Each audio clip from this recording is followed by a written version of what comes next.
चलिए आज एक बहुत ही चिंतनीय विषय पर बात करते हैं। आप भी ये देख रहे होंगे कि आजकल समाज में नशे की प्रवृत्ति बहुत ज़्यादा बढ़ रही है।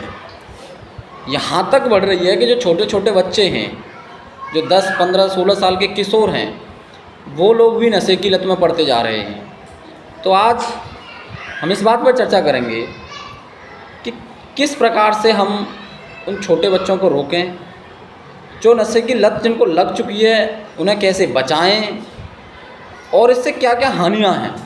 इन सारी बातों पर हम लोग चर्चा करेंगे। मैं अपनी बात 2 कहानियों के माध्यम से स्पष्ट करूंगा, क्योंकि मुझे लगता है कि चीज़ों को हम कहानियों के माध्यम से ज़्यादा अच्छी तरह से समझ सकते हैं। पहली कहानी एक ऐसे व्यक्ति की है जो लगातार नशे में धुत रहता है, बहुत ही बदतमीज़, गैर जिम्मेदाराना व्यक्ति है, हमेशा शराब पिए रहता है। माँ बाप की आंखों में शर्मिंदगी है, बच्चों की आंखों में बेबसी है, बीवी की आंखों में डर है। लेकिन उसे इन चीज़ों से कोई फ़र्क नहीं पड़ता है। उसे ना परिवार की चिंता है, ना उसे समाज की चिंता है, ना बीवी की चिंता है, ना बच्चों की चिंता है। उससे अगर चिंता है तो सिर्फ शराब की चिंता है। वो हमेशा इसी में लगा रहता है कि शाम की शराब का इंतज़ाम कैसे हो। बीवी का मंगलसूत्र गिरवी रखा जा चुका है, परिवार की इज्जत मिट्टी में मिल चुकी है, लेकिन उससे कोई फ़र्क नहीं पड़ता है। नाते रिश्तेदार कन्नी काट चुके हैं। समाज ये कहता है कि ऐसी नीच औलाद भगवान किसी को भी ना दे।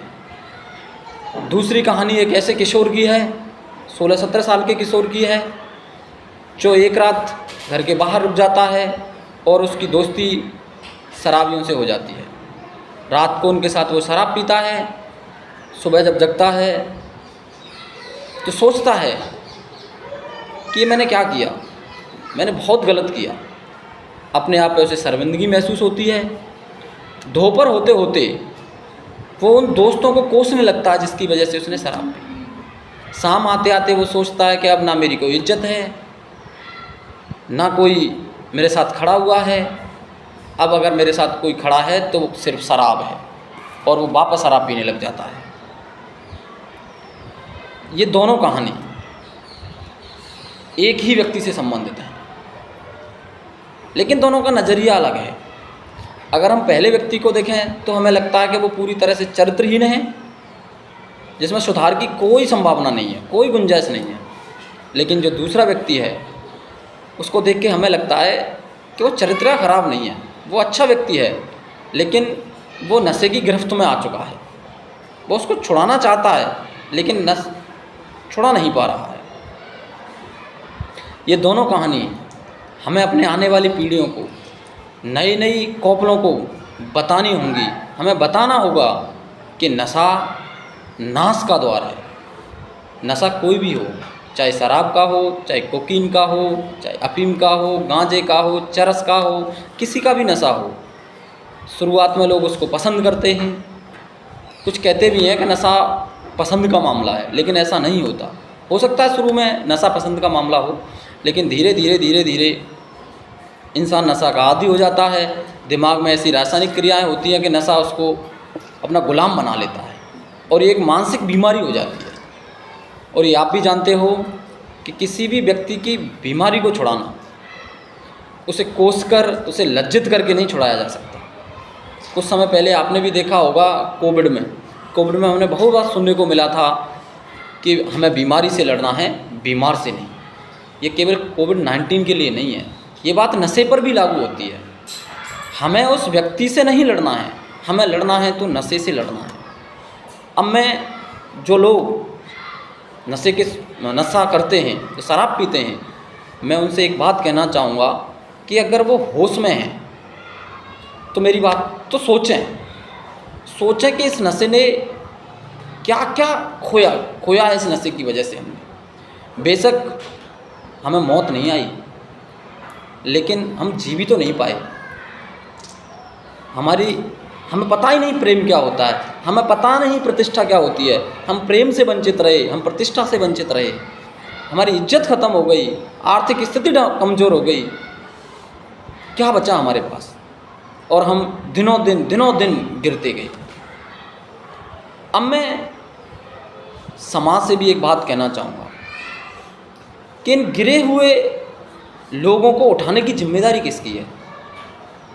ये मेरी जिम्मेदारी है, आपकी जिम्मेदारी है, समाज की जिम्मेदारी है। हमें आगे आना होगा, हमें इनकी तरफ हाथ बढ़ाना होगा।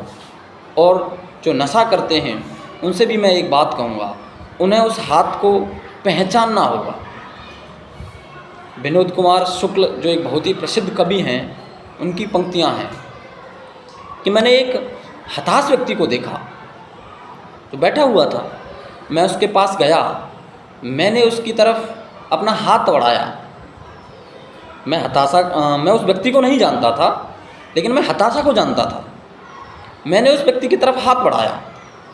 वो व्यक्ति मुझे नहीं जानता था, लेकिन हाथ बढ़ाने को जानता था। मैंने उसे हाथ पकड़कर खड़ा किया, हम दोनों साथ चलने लगे। हम एक दूसरे को नहीं जानते थे, लेकिन साथ चलने को जानते थे। तो मैं यही कहना चाहूँगा कि हमें ऐसे लोगों का साथ देना होगा, इन्हें समझाना होगा, हमें बताना होगा कि नशा से छुटकारा पाया जा सकता है।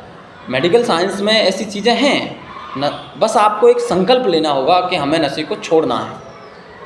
और मैं समझता हूँ संकल्प से भी कुछ नहीं होगा, क्योंकि ये एक मानसिक बीमारी है। इसके लिए हमें साथ ही साथ सहयोग की ज़रूरत पड़ेगी, हमें साथ ही साथ डायग्नोसिस की ज़रूरत पड़ेगी। और मेडिकल साइंस में ऐसी बहुत सारी दवाएं हैं जिससे आप इससे छुटकारा पा सकते हैं और समाज के साथ खड़े हो सकते हैं।